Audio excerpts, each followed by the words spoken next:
మీనరాశి వాళ్లకు తమ తమ కార్యక్రమాల్లో ఏర్పడేటటువంటి చిన్న చిన్న అడ్డంకులు కావచ్చు, ఆటంకాలను కావచ్చు చక్కగా అధిగమించి ఆనందకరమైనటువంటి ఫలితాలను పొందుతూ ఉంటారు. వ్యాపార వ్యవహారిక విషయాల్లో ప్రారంభంలో ఉన్నటువంటి కొన్ని లోటుపాట్లను కూడా మీరు సర్దుబాటు చేసుకుంటూ ఉండాలి. ఆర్థిక పరిస్థితులను ఎప్పటికప్పుడు సమీక్షలు చేసుకుంటూ ఉండాలి. కొంతకాలంగా మీరు పడుతున్నటువంటి ఇబ్బందులు అధిగమించేందుకై ఉన్నతాధికారుల యొక్క సహకారాన్ని కోరుకుంటూ ఉంటారు. ఉద్యోగంలో ఉన్నటువంటి వాళ్లకు అనుకూలతలు ఉంటాయి. అదనపు ఆదాయ మార్గాలు కూడా కలిసి వస్తుంటాయి. గతంలో మీరు ఇతరులకు ఇచ్చినటువంటి అప్పులు తిరిగి సంపాదించుకోలేక ఇబ్బందులను ఎదుర్కొంటూ ఉంటారు. ఇతరులతో మాట్లాడేటప్పుడు చాలా జాగ్రత్తగా వ్యవహరించండి. ఏమాత్రం కూడా సంయమనాన్ని కోల్పోకూడదు. ఫలితాలపైన ఎక్కువగా దృష్టిని కేంద్రీకరిస్తూ ఉండాలి. ఎవరితో ఏమి మాట్లాడినా అది తప్పుగా వెళ్ళేటటువంటి భావనలు ఏర్పడుతూ ఉంటాయి. ఆధ్యాత్మిక దైవచింతన కార్యక్రమాల్లో ఈ వారం ఎక్కువసేపు పాల్గొనేటటువంటి ప్రయత్నం చేయండి. ప్రేమ ఆప్యాయతలను పొందేందుకు తీవ్రంగా ప్రయత్నం చేస్తూ ఉంటారు. వ్యాపారంలో ఉన్నతపరమైనటువంటి ఆలోచనలతో ముందుకు వెళుతూ ఉండాలి. వివిధ రూపాల్లో వ్యాపారాలను విస్తరింపచేసేందుకు తీవ్రంగా ఆలోచనలు చేస్తూ ఉంటారు.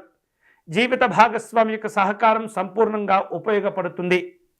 పిల్లల యొక్క ఆహారపు అలవాట్లలో పెద్దవారు చాలా జాగ్రత్తగా గమనిస్తూ ఉండాలి. సమస్యలను సర్దుబాటు చేస్తూ ఉండాలి. అలాగే వ్యక్తిగతంగా కూడా ఆరోగ్య విషయాల్లో జాగ్రత్తలు తీసుకోవాలి. ఆహార విహారాదుల్లో ఇబ్బందులు కనిపిస్తున్నాయి. ఆర్థికపరమైనటువంటి ఒత్తిళ్లు ఏర్పడకుండా చాలా దూరదృష్టితో మీరు గమనిస్తూ పరిస్థితులను అధిగమించేటటువంటి ప్రయత్నం చేయాలి. కొన్ని అంశాల్లో నిర్ణయాలు తీసుకునే సందర్భంలో స్వతంత్రంగా ఆలోచిస్తూ ఉంటారు.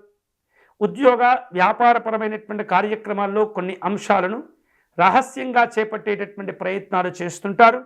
ఆ రహస్యాలతో కూడినటువంటి కార్యక్రమాలన్నీ కూడా మీకు చక్కగా కలిసి వస్తాయి.